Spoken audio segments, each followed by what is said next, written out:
Welcome to the Earthbane Cycle panel of Onyx PathCon. Thank you very much, everybody who is tuning in live, and of course, if you are watching this pre-recorded, thank you very much for tuning in after the fact. You are here with two of the Earthbane developers, or three of the Earthbane developers, in fact, and one very prestigious writer, prolific, prestigious, all the P's.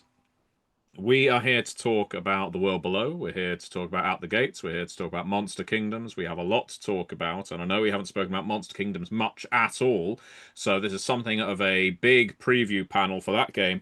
But we want to delve deeply into the world below. We want to explore the reaches of Out the Gates as well. We have a lot of material to cover on this panel, and I think the best way to do it is to start with introductions. So first and foremost, I'm going to pass over to my core book co-developer in the form of Danielle Lauzon. Hello, Danielle. Could you tell the viewers if there's anyone here who doesn't know who you are, they'd have to be ignorant. But if they Uh, don't know who you are, tell them who. Bonjour. Yes, I am. Sorry, I just got back from France. So Ah, ça va? bonjour. Yes, ça va. Ah oui, Yeah. très bien. Yeah. Merci beaucoup. I like your French, your français laissez-faire. You know, Yes, yes. I did a lot of that. ah bien, bof. Bien, bien. Just lots of merci, merci. Pardon.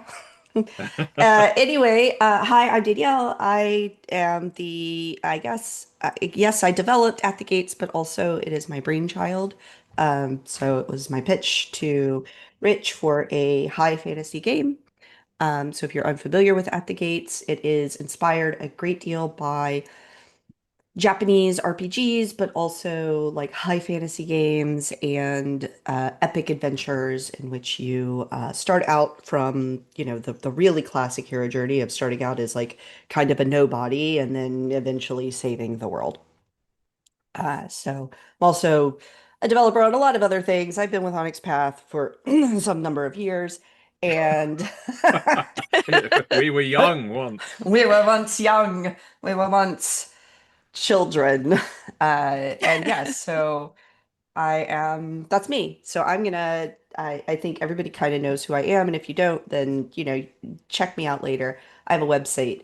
So I'm gonna pass us to Kim, just because she's to my right on my call.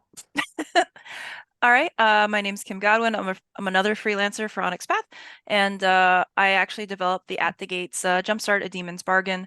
And it's my first solo development book for Onyx Path ever. My other one being Scion Mythic Shards. So I'm really excited That's very good. to. So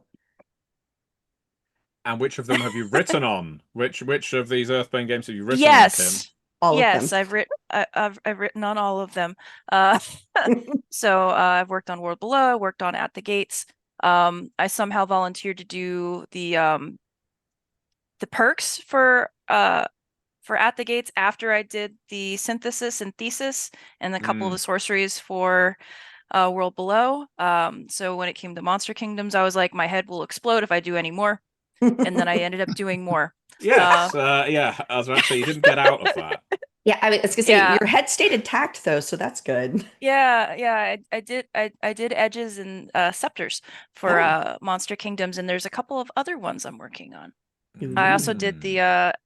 the World Below Jumpstart. So that was a lot of fun. I came up with a bunch of runes for that too.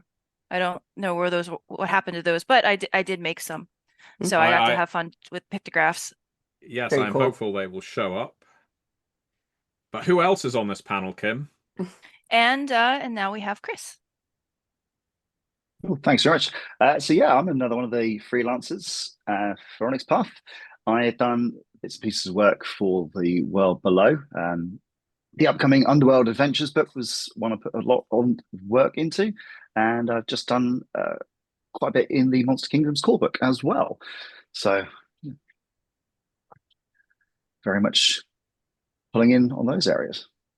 Yes, everyone here has worked across multiple games. We have, not just generally speaking, but across the Earthbane cycle as well. We've all dabbled in at least two. And I think it's fair to say it's been very exciting for all of us to actually develop something wholly new. It's always a thrill to work on an existing license, of course, but being able to develop new games from the ground up, in my case for World Below, and Monster Kingdoms in Danielle's case for At the Gates, has been a great deal of fun. So good. It's not just our coming up with concepts. A lot of the time, as developers, the greatest experience is basically throwing the outline out there to authors and seeing what they come up with and realizing, oh wow, they've come up with ideas I never could have imagined. They have completely reinvented something that I wouldn't have ever put on paper. And then, of course, as we've done crowdfunding for the World Below, we've done crowdfunding for Out the Gate, seeing how the players interact with that material, seeing what they take away from it, what subtext they find, what major themes they follow up on, Yep. even things as simple as what's your favorite kingdom to play, or what's your favorite Yep. dialectic to play in the World Below, or the like. There's it's give and take. It isn't just us leading. We very much feed off of your off of your input as writers, as players, as story guides. That's fundamental Yeah. to the process. There's a small group of run by one of our freelancers, one of our newer freelancers, and he didn't work on At the Gates, but he and his group decided to play a game of At the Gates, and I get regular updates about what's going on in the story and how that game is going. But they've been playing it since the like last year's crowdfunder campaign, and I just am in love with all of the shenanigans they're getting up to and how they're advancing and how they're interacting with the game, and just knowing, like seeing a game that has gone on for a year has also given me, of course, we play test the game, but it's hard to play test a long campaign without spending Mm. years playing. So it's actually been really good because I've seen some small things that I'm able to like, oh, at some point this happens, so maybe I'll make a small change to prevent that from happening. So it's not just like exciting to see that they're still doing it and having tons of fun, which it absolutely is, but it's also informative. So that's like, I love hearing about people's games and how they're interacting with the world because I'm constantly being fueled for more ideas and ways to make it better. So I love that. And I'll say on the subject of Out the Gates and people playing around with it, the amount of demand for the fishing mini game, It's so uh, good. which a tiny fraction of what this game actually is. There is nevertheless sufficient demand that now in one of the upcoming source books for the World Below, I think we're putting it in the Secrets of Calm and Chaos book, I which is coming up, which is like the story guide one. There is a mining, farming, and monster hunting mini game. I'm so excited about that. I'm so excited to spread mini games throughout all of the Earthbane cycle. Yeah, because what we really like is undermining the seriousness of I- of the of the of the games. fantasy Yeah, I games. mean, Yeah, I think, I don't, you could call it undermining the seriousness, but I think having a mini game, a smaller system within the system, or a way to utilize the resources that players are already utilizing to do something quick and different is, I think it scratches a little itch where people say, oh, well, maybe we have a filler episode, right? hmm Maybe we have a game session where maybe not everybody can show up, but we the rest of us still want to play, and we yeah, can then take those mini game mechanics and do a little fishing tournament, or do a little the mining, or farming sim. And when we do that, we could even attach really high stakes yeah. to this kind of silly mechanical thing. And then, like, oh, we're doing this fishing game, but it's for the, livelihood of the kingdom, or it's, we're doing this farming game, but it's literally literally, if we don't do the mining farming sim correctly, this entire settlement may die. Yeah. So all of a sudden, yeah, there are major stakes involved in your petty Mm. shenanigans. Right, exactly. I love it. We're talking about these games at a fairly detailed level, and I would suggest we should probably go in at the high level. Yeah, I'm not going to take on the responsibility for any of this. I'm first going to throw to Kim, if that's all right, Kim, to talk about the world below.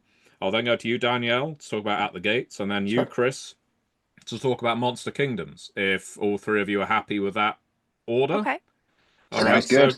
so Kim, could you tell the viewers, anyone who is unaware about the World Below, what is the World Below RPG? The World Below is a subterranean dark fantasy. So it features themes of exploration, colonization, um, wonder, and survival because you're trapped beneath the earth and the resources get uh, purer and cleaner the deeper you go. The magic gets stronger. And there's lots of things down there that have been down there for no one knows for how long that may want to eat you. That's such a good and succinct Yeah, description. you should have written the back cover text. I know. uh, I joke. I joke. Uh, what do you play in the World Below? Just before we jump to At the Gates. You want so Yes, please. we have callings and we have dialectics. So dialectics are how the world below has shaped you to survive within it. So they give you synthesis. So these are adaptations that allow you to exist in the world below and survive a little bit better. And then there's callings, which is your role within the society. So if you're a silhouette, you are a scout, you are a thief. If you are a hunter, you hunt, you provide food, you also protect the settlements. So those are just some of the dialectic or some of the callings off the top of my head. But you can be a chaosist, which you deal with magic. And then you also have guilds within the world below, which actually help moving things along and help people network to get the resources they need.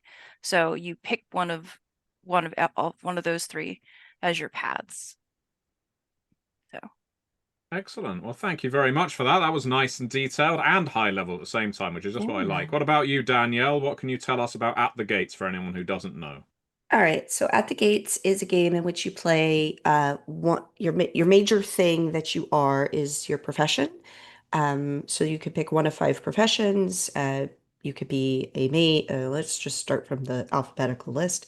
You could be a diviner, which is a kind of healer and or controller type character. Also, that's where you would find like necromancy style magic.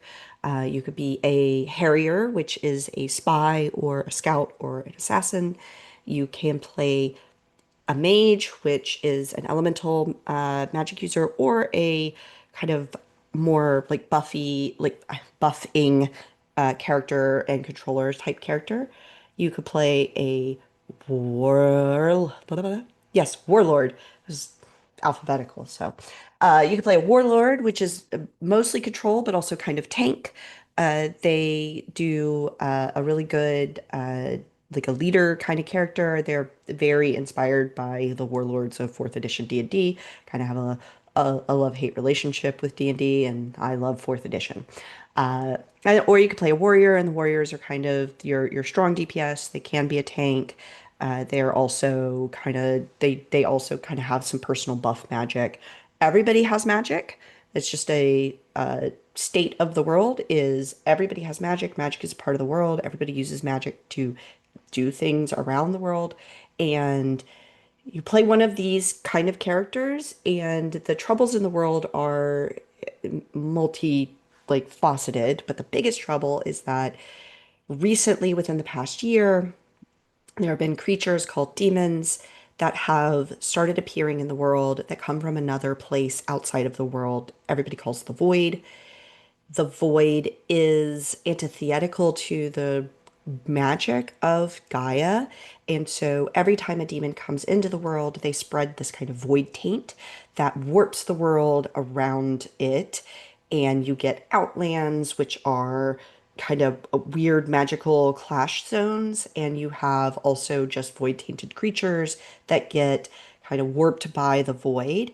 People have learned how to summon these demons into the world and use their very destructive magic as essentially nuclear weapons. So now all of the different nations in this one continent where this is going on are kind of vying for getting their own summon demons, so that they can have this magical arms race and make sure that they're not left behind or destroyed.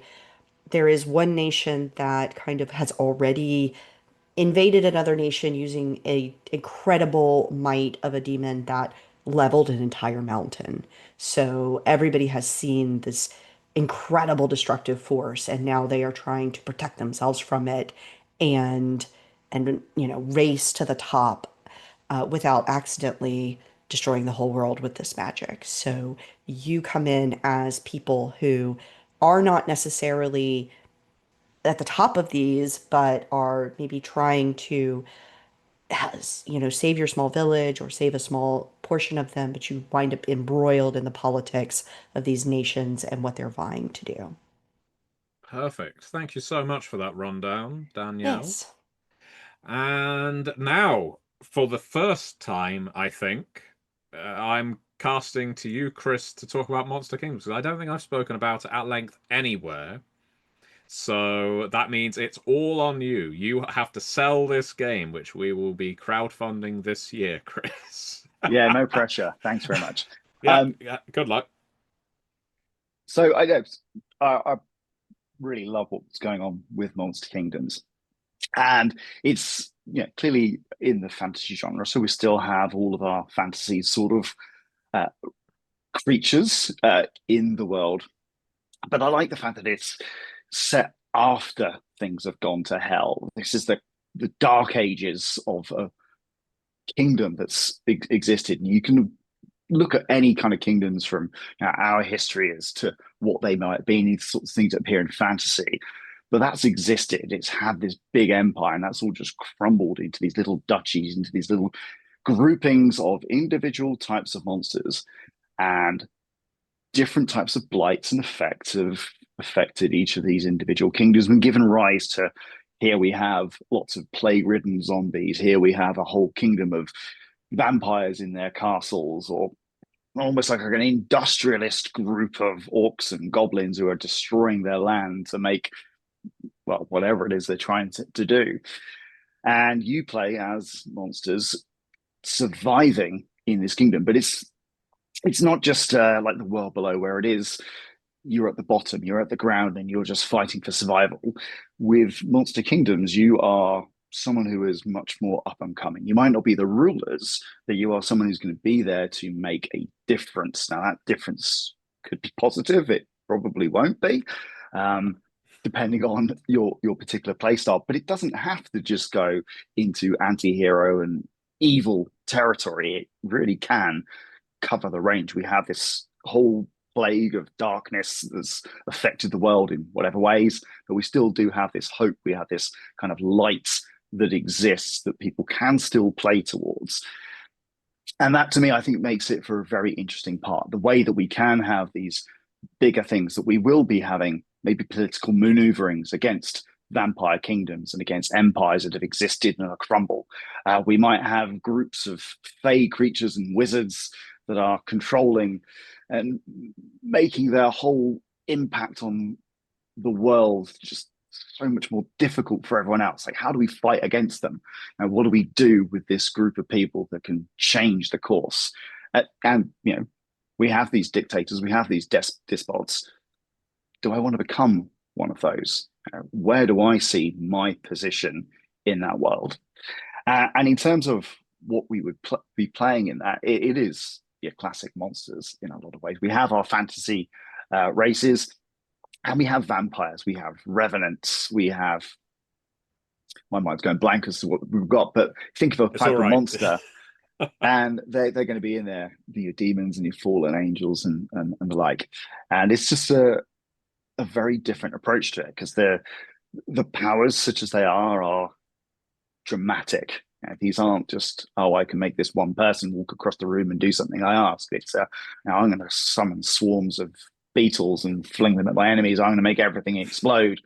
Um, so it's a game where you can really make a big difference. And I think it's just the choice of what difference you want to make is where, for me, the game gets really interesting.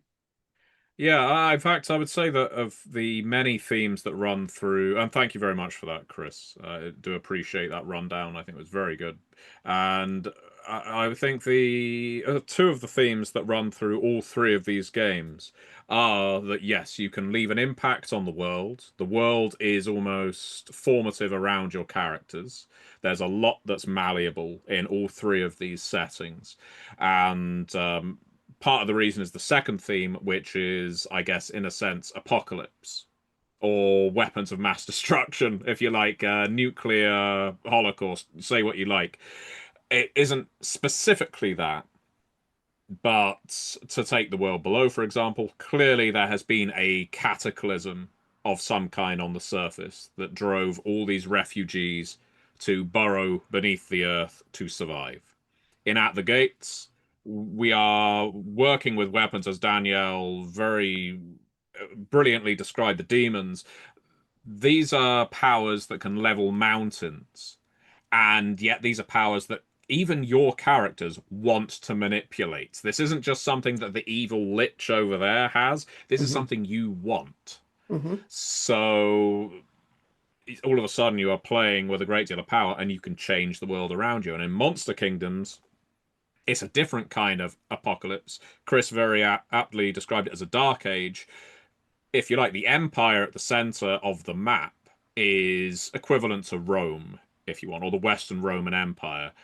And it is at a point where you have a triumvirate of emperors, because basically anyone with an actual claim to control has been assassinated, incinerated, in fact, by the dragons who decided, we're tired of this shit now. Letting humans and elves and dwarves run this place. So incinerate the last true emperor. Now there's three competing emperors. You've got 13 monster kingdoms around. Everything is fragmenting. Everything the empire controlled through their mercenaries, through their trade, through their magic is just falling apart. They will start going to war with each other. They will start going to war with the empire. It's three different phases, if you like, of collapse and potentially recovery. None of these games are supposed to be hopeless. None of them are supposed to be bleak. The future you make when you're running the game, when you're playing the game, is wholly down to the choices your characters are making. So there's a huge amount of, a huge range of options you have available in these games. So before I weapons of Matthew Dawkins, thank you, Dixie. Uh, uh, oh God, uh, she's listening. So what I thought, because we've actually got a lot of questions, We do, and yeah. yeah, we can keep talking about existing material things that we're working on, but I think it would make sense now, before we run out of time. I know we're still Hmm. early on, but before we run out of time, to actually go to some of those questions early. Yeah, I think so. Um, so let's see. Looking at the chat, Danielle is having Parisian macarons for breakfast. Well, thank you very much. You're welcome. Not a question so much as a statement, but I am jealous. No, yeah, well, they're all gone I now. I am also I now I, jealous of my past self. I always buy macaroons when I'm on the way back from Paris as well. It's Yeah, they're so good. yeah, it's almost like the French are good at baking. They've got some What? kind of boulangerie experience and reputation. Okay, there's a question for you, Danielle.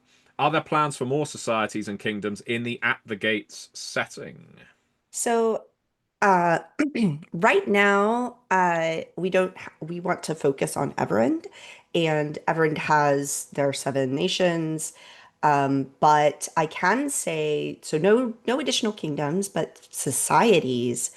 I can tease that we are working on the companion right now, and we are introducing some more kind of profession-based societies that aren't as, they're not necessarily secret societies, but they're a little more on the not everybody is familiar with them, or some of them are working behind the scenes, kind of more in a secret society. So do look forward to new societies showing up in the companion.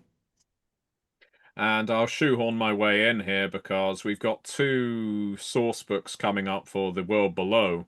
Yes. In the form of the Delver's Guide, which is effectively a player's handbook, and the Secrets of Calm and Chaos, which, while more story guide skewed, still has lots of player material in.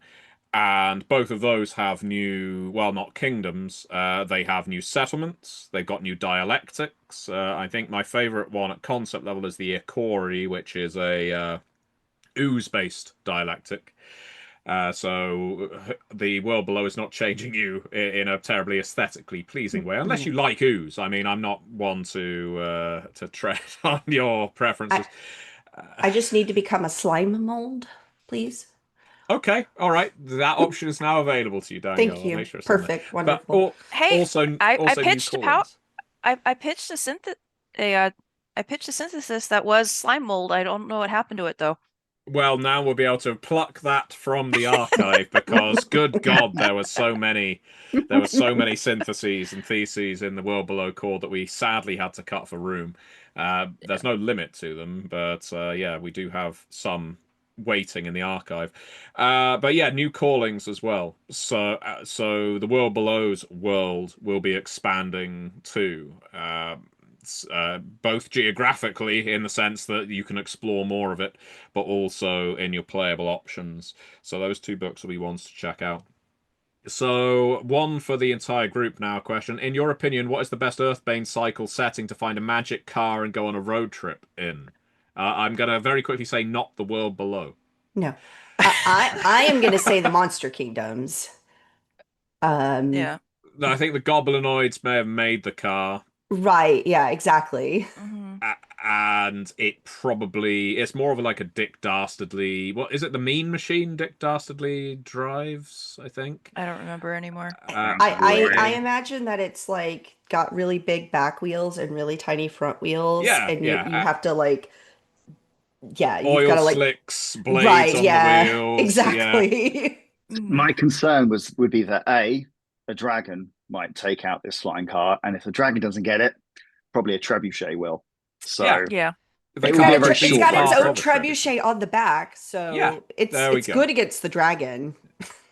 So part of the Monster Kingdoms, the Kingdom of Kirsch heavily industrialized to the point of it is very Birmingham, London, Industrial Revolution, early Industrial Revolution. The air is black, and certainly from imagery, it takes some Isengard thoughts in play there, and that's definitely intentional.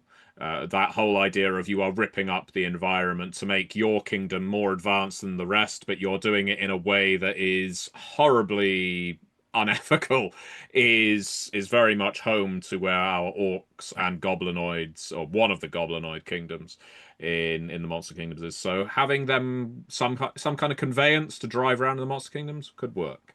Yeah. You can play your Tears of the Kingdom fusing shit together in the Kingdom of Kirsch and see how far you can get.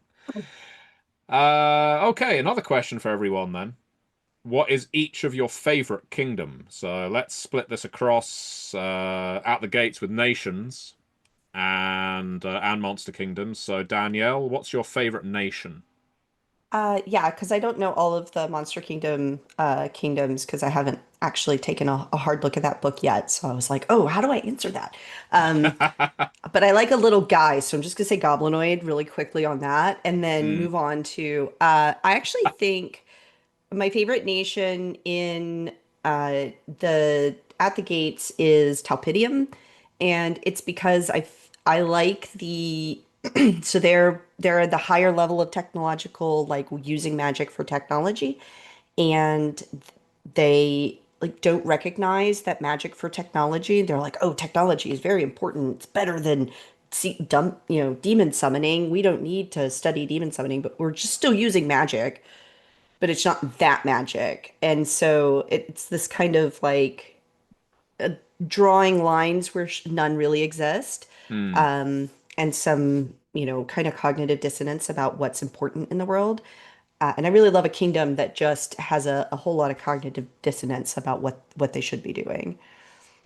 And for At the Gates, I'll speak on At the Gates briefly. I would go for Salaksha for a similar reason. It's just I enjoy a kingdom, in this case, city-states, Hmm. which has very much given itself over to decadence and Yes. luxury, but is also a thinly veiled metaphor for the death of capitalism. Well, not even It, death of capitalism, certainly a death of autocracy, yeah. of a massive class divide, Yes. where people are living more for luxury than they are for sustainability. And Yes. so they are vaulting towards a precipice Yes. and have very Or little way out. So I yeah. like that kind of Yeah, oh thing. yeah, yeah. The writing on all of those, like I proposed these nations and the writing on all of them just came out so good. All of the writers turned in such great work. Kim, what about you for Out the Uh, Gates? for At the Gates, I like the Vessian Federation of Eves. Having spent time on like the different islands, I like the vibe. I also liked the fascination with protecting the well of creation and then trying to figure out what makes it all tick. So it's like that. He's like, oh man, there's all the secrets of everything right there, and we still have to deal with all the other things, and they're just coming out of repelling an invasion. So it's like, okay, we've won the war, we have our independence. Where will we go from here? So I Mhm. like that sort of story. Yeah. And for people looking for links between Earthbane games, yes, Kim did just mention a well of creation, Yeah. and there is indeed a well in the world below. Make of that what you will. Chris, I'm not expecting you to hammer out a massive At the Gates diatribe at this point. Um, but Thanks. do you have a favorite nation from At the Gates? I don't have a favorite nation. They're all wonderful. You love I them love all them all. equally. Yeah, this Yeah, Yes. is equally. There's Well, it's just like hard my to children. I hard couldn't to pick. choose. Yeah, yeah. let's throw a Monster Kingdoms one at you then. What's your favorite monstrous kingdom? Yeah, so for me, I think my favorite Monster Kingdom's pretty clear. Draoid a heck. I think a Well prize should go done to for anyone saying it. listening. Yeah, anyone listening who can actually spell that correctly, I think should get some sort of non-prize. Non-prize. But Yeah, yeah. So repeating for the viewers and listeners, Draoida heck. Oh, Post it in the chat. If you can spell it, you'll get something. Go ahead, droid Chris. heck. yeah, Yeah. but the reason I like it is just generally how they are set up compared to the other kingdoms, which are, we've got some volcanoes over here and we're a swamp or whatever. And this one is a big floating kingdom just chained to the ground to stop it drifting away. And I think the visuals for that are Mm. phenomenal. And the fact that they are just like hyper into their magic and potions and spells and all that cool stuff sets them apart from the orcs and goblins and zombies and vampires and the other things that we've got there. So it's just such a cool set of imagery that goes along with them. And having had to learn how to spell that to the point where it now becomes fluent, Mhm. It's it's odd, like isn't writing. it? Yeah, um, it really sticks in my mind. So yeah, that's a definite one for me. Nice, easy choice. That And Kim? I really like Pendaemon, but I kind of like that sort of chaos because it's a chaotic kingdom where like they try to put assassins in every other kingdom. If you know where you're going, you're good, but if you don't, good luck. yeah. So Hmm. that's really kind of a fun setting to play with. Yeah, that is definitely our closest to, I suppose, a Warhammer Chaos Mhm. Kingdom. In the sense, well, I say that there's elements of whimsy in Pandemion as well, because you have a Jester King there, so it can get a bit wacky at times, but most of all, I would say it's pretty horrific. And Danielle, again, I don't expect you to come out as the expert on Monster Kingdoms here. I, Uh, I already told you goblinoids. Like I love a little guy. well, we'll I don't stick you know in which kingdom. Pandemion. They're Yeah. split across Pandemion and Kirsch more than anything Mhm. else. Okay, So well, it depends whether you want industrial goblins or trickster goblins. I mean, I'm gonna have to go with Pandemian then, because the moment I heard kind of Jester King, I was like, oh, Kefka. Okay, cool. That's Yes, horrific. Yes. yes, and it is a goblin. Yeah, Yeah. perfect. And Um, Tom from the chat says Iom is his favorite because they steal Mm. children. yeah, It's a strong Very Iom. good. choice. Yes, Iom is our with it isn't our Changing the Lost Kingdom because Changing the Lost isn't our game, but it is a Fey Mm, kingdom, okay. and they might occasionally abduct children and Mm, eat send them them. back slightly distressed. That doesn't mean it's Changing the Lost. No. It just means that if you like that kind of horror, it now exists in a fantasy game as Yeah, well. that is a extremely common type of Yeah, horror. I yeah. don't think anybody can own that. Exactly. But Tom also loves Changeling, and we all love Changeling. Hmm. Changeling was Hmm. always fun to work on. My favorite is the Kingdom of Dis, Mm. DYS, which is our kingdom that was so afflicted by a plague deliberately by one of the other kingdoms that it wiped out the entire population. And now pretty much everyone living there is undead. I love It is that. the greatest population of wraiths and flesh-eating vampires, previously known as revenants, but we've grouped them together now.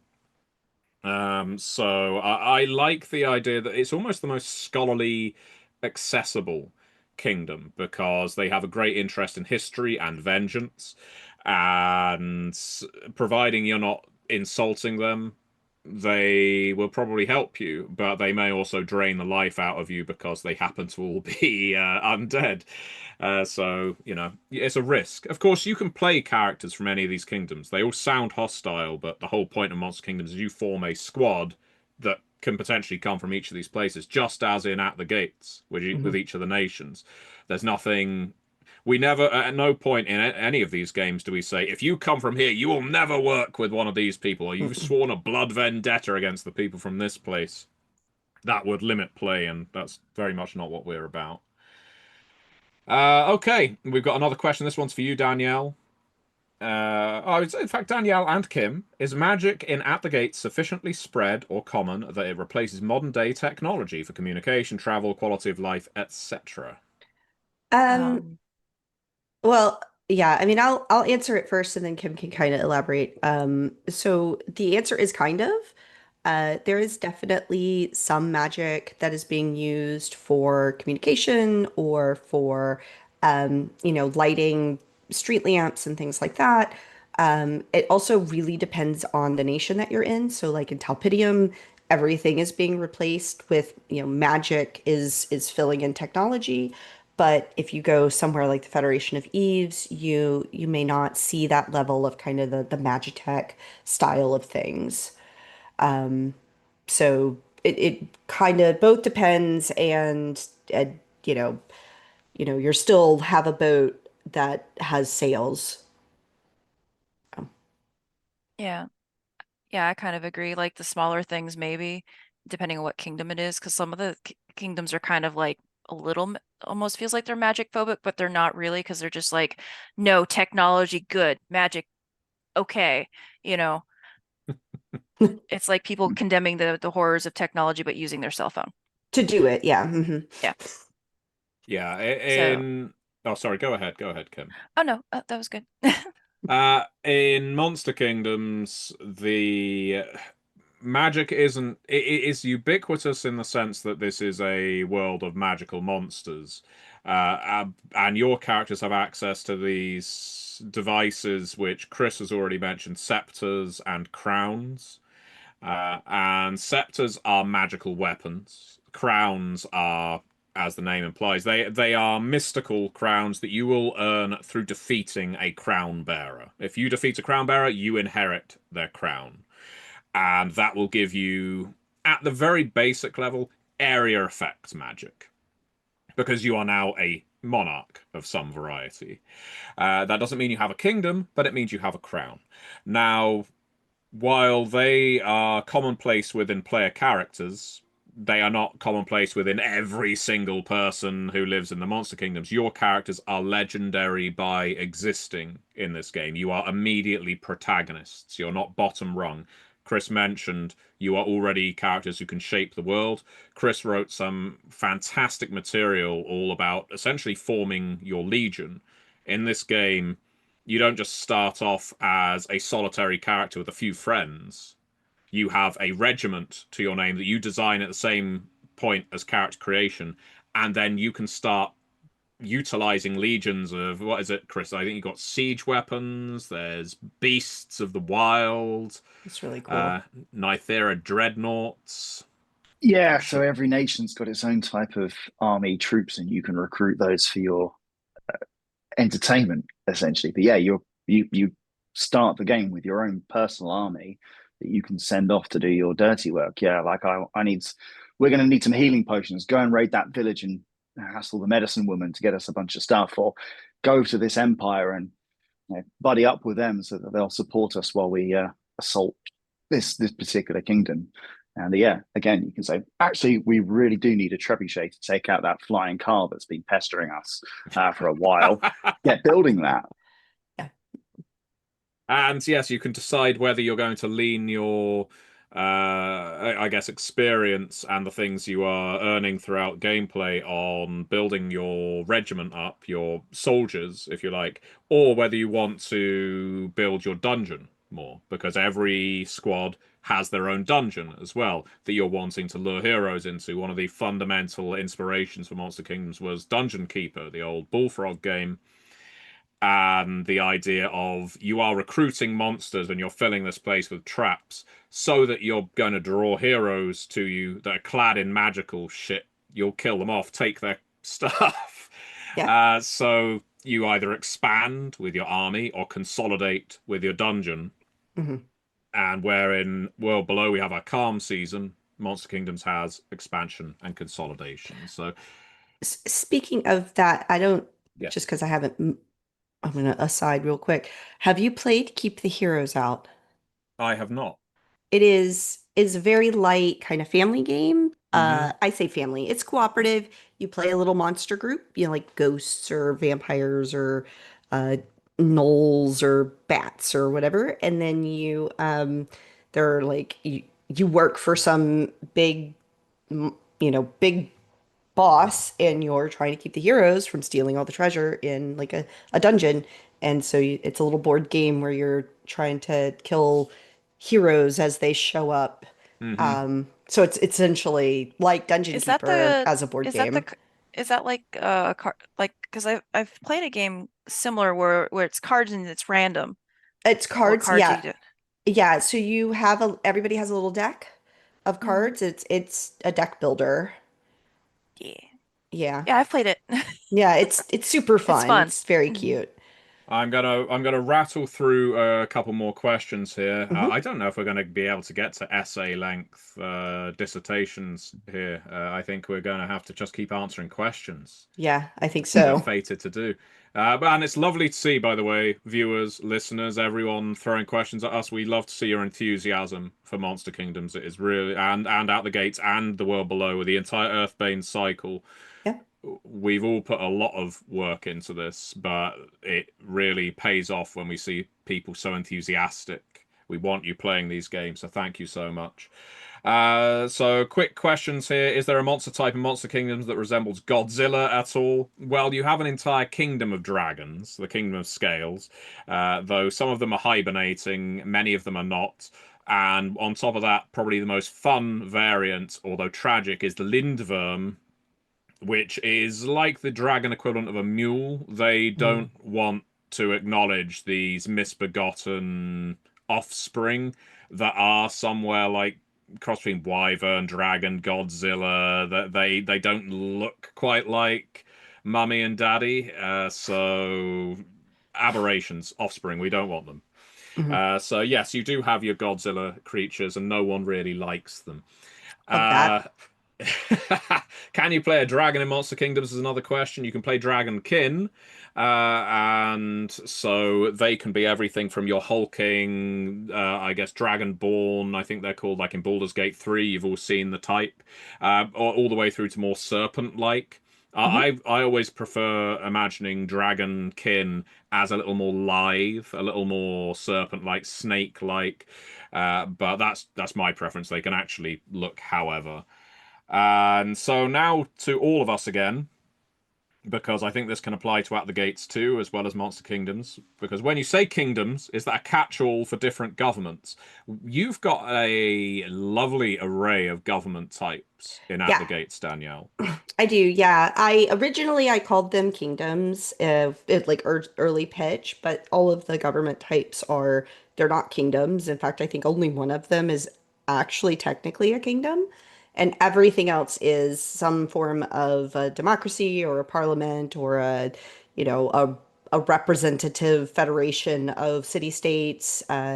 So I wanted to kind of mimic the way that governments in the real world aren't all the same government style, but Hmm. they must interact with each other in a way that makes sense for themselves and for the others. And so I really wanted that dynamic because I think that it makes things more complex. Yeah. Yeah. Uh, and again, same for Monster Kingdoms. It is called Monster Kingdoms because the vast majority are autocracies. Most of them have an aged or powerful crown bearer leading them. A couple of the kingdoms, Brandur has a dual monarchy, a husband and wife. The Nythera Empire has three emperors. Droiderhek, now pronounced differently for your pleasure, has a quinquavirate. So you've got five archmages and archliches who are running the show there. And Sulgazar, which is our wild kingdom of forest and then suddenly tropical jungle for reasons that are apparent in the game, doesn't have anything nearly as formal as an established monarchy and feudal system or anything like that. It's more a might makes right system. So it isn't always kingdoms in the Western European historical mold. I think that would be quite dull if we just kept emulating that. But those kinds of things do exist in the game. It's just they're not the only things.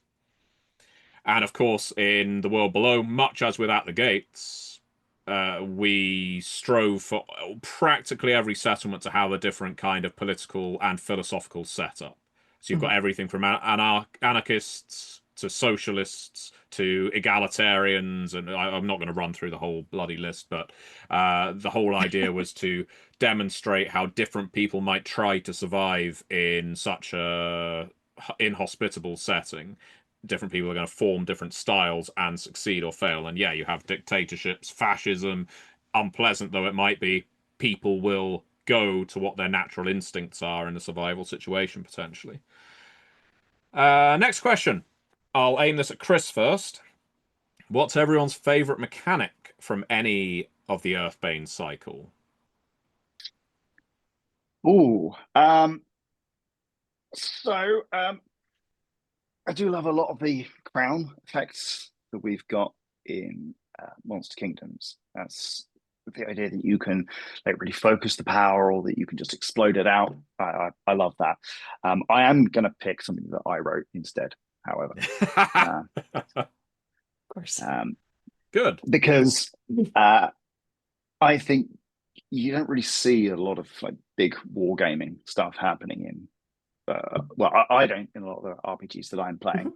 So the ability to take your individual characters and have that person square off against an entire squadron, an entire army of people, and fight them, one versus 100, while you've got ballistae and flaming eyeballs shooting across the battlefield, spinning vortices of blades that just trash everything in their path. And again, it's just you versus an entire army. That to me is just cool. There's some great visuals that conjures up in my head, and kind of working out how you can have a whole unit of soldiers and what they do differently.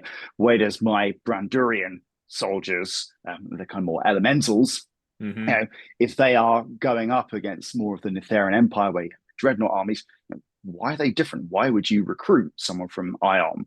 Why would you recruit some of the people from Chin to go up in that? versus something else. I really like that, and if having played around with it a little bit, it's good fun. And Kim, what's your favorite Earthbane mechanic? I was trying to think about that, and it's like what I worked on most recently was scepters, and I really like weapons that do area effects. And Mm. I had a lot of I had a lot of fun naming them and then trying to come up with what they did. So that was Yeah. a lot of fun with scepter tricks that were which is expands on like the sorcery is doing sorcery tricks in World Below, where you use your extra successes to do cooler things or bigger magic effects. So I really enjoyed that. Yeah, that's one of my favorite parts of SPU, Story Path Ultra in general, is the idea that no hit needs to be wasted. If you get Mhm. more hit, you don't have to spend them all, but if you do, there's always something you can use them on. Yeah. What about you, Danielle? What's your favorite mechanic? And you could name a solitary mechanic from Inves if you like, but one man who works a forge. Yeah. Mhm. Yes, that guy. Yeah, he's a His great name's mechanic. Steve. Yeah. Ah, Steve the mechanic, you know Steve him. the mechanic. He will Yeah. do a great deal on your suspension. Yeah, yeah.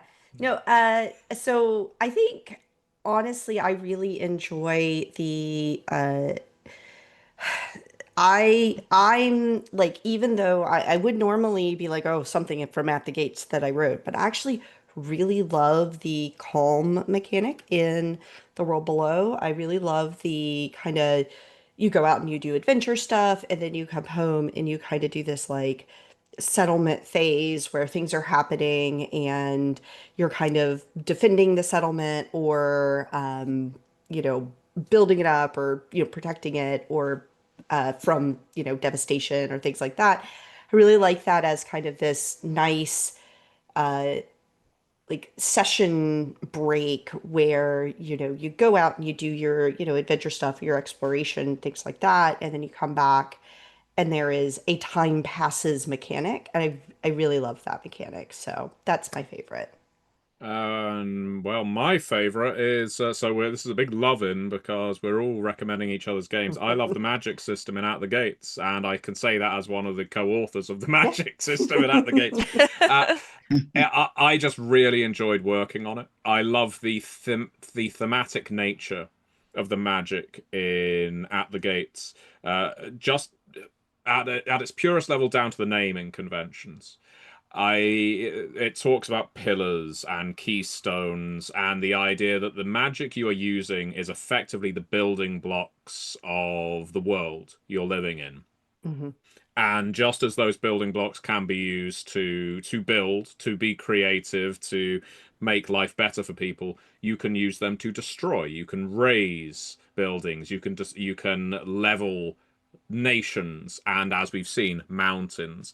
And the way it expands into demon summoning, that kind of slippery slope of weapons manufacture via magic, is just something I really enjoy in At the Gates. It's a wonderful metaphor packaged perfectly for a fantasy game Yeah. that isn't always handled well, but I really like how it's handled, and I think the system is very fluid. I've now ran it something like 4 times, and each time the players just get it Yeah.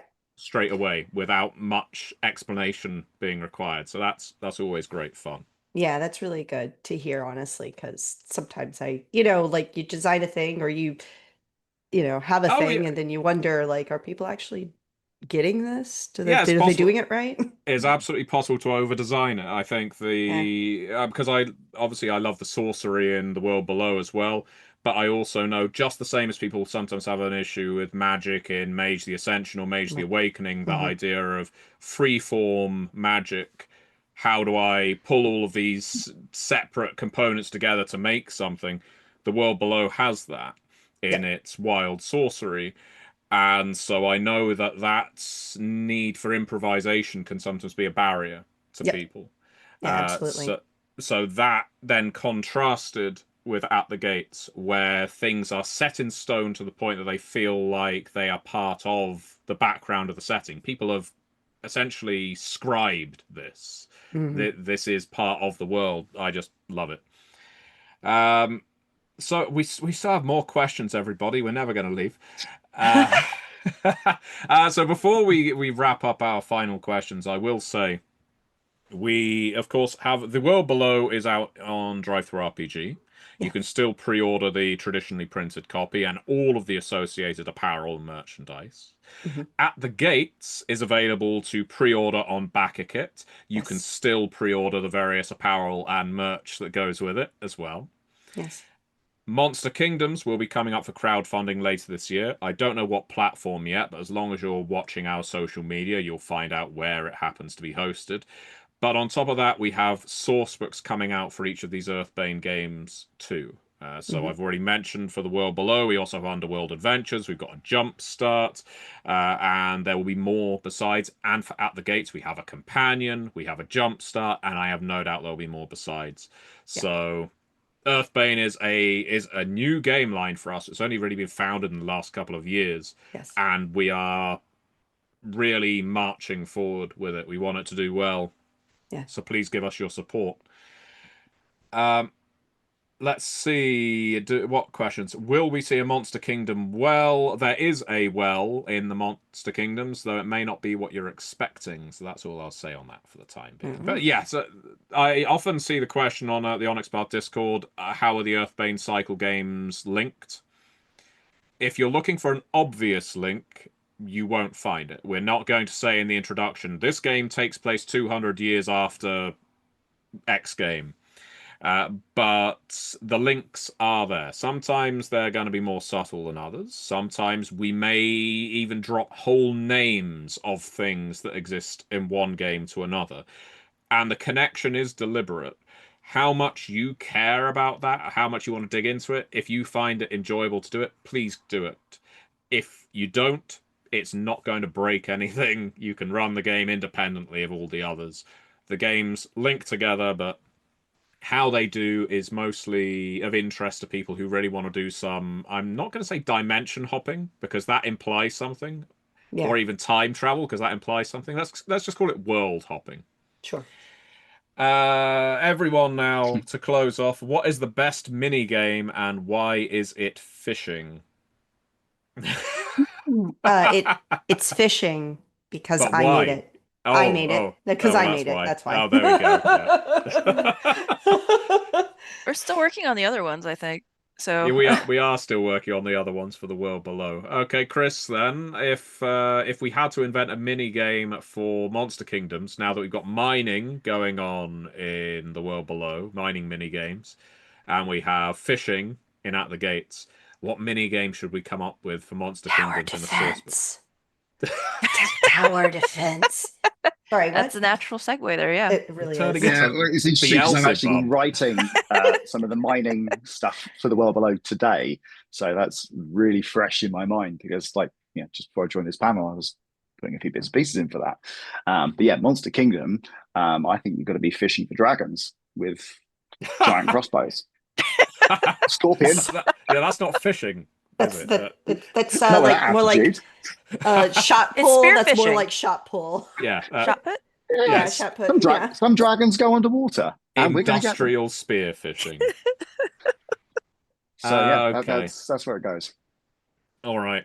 Uh, let's go for that. I'll go for a monster hunting mini game because I still Uh, like Pokemon. I like Monster Hunter. I think oh, we can collect them build. all. Yeah, I think we can build that out for Monster Kingdoms. I mean, it will be particularly grisly. You're not going to be trapping them in lovely, comfortable little magical balls. You're going You to be just have trapping them them in in horrible cages. cages with spikes pointed inwards. These are all sentient creatures that you're capturing as Yes, well. yes, and dragging to your dungeon. Say, Yeah. we're taking you to your new home now. Uh, for the person on the Discord who's saying, is Monster Kingdoms a game where you have to play evil? You don't have to play evil, but it helps to have some moral flexibility. So, so with that said, we have reached our time. Does anyone here have anything else they want to say to our lovely, lovely audience who've been so fantastic with their questions?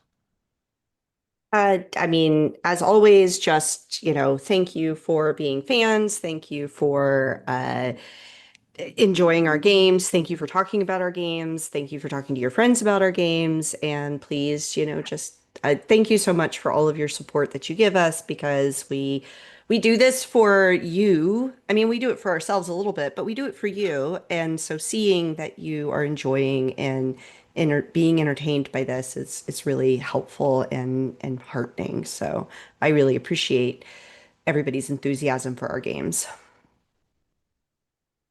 Anything from you, Kim, to sign us off? Yeah, it's a lot of fun being on both sides of the fence. So we do appreciate when you tell us what you actually like about the game, not just what you absolutely hate, because it always we work so hard on we all work so hard on these things. So we always want to hear like something that our chapter shouted out. It's like, "Oh, this is really cool." So if you like a monster design, you're like, "This thing really scared me." Awesome, tell us, please. Yes, Yeah. we all have very fragile egos. We need the reinforcement. We really do. But no, Please it's give us positive reinforcement. yeah. I It mean, helps our imposter syndrome. and before I pass to Chris, then for the final word, I'll say, following on from that, it really helps leave ratings and reviews on our games. So whether you leave them on DriveThruRPG or RPGNet or EN World or on your blog or on YouTube or your podcast or wherever, or even on a Facebook post. Point is, you have no way of knowing really how significant reviews are. And Mhm. just to soapbox this a little, if you leave a review of something, let's say 20 people see it. Let's say 2 people decide, I'll pick up the game then, I'm interested now. That's 2 sales. And maybe one of those people will leave a rating or a review, and another 20 people will see it, and another 2 people will pick it up. It may not sound significant, but that is one of the strongest ways we have of getting our games out there. It's asking you to leave your ratings and reviews, and hopefully you though then going ahead and doing it. It doesn't need to be an essay, but a couple of paragraphs telling people about how much you enjoyed a game can make a huge amount of difference and can put it in all kinds of hands.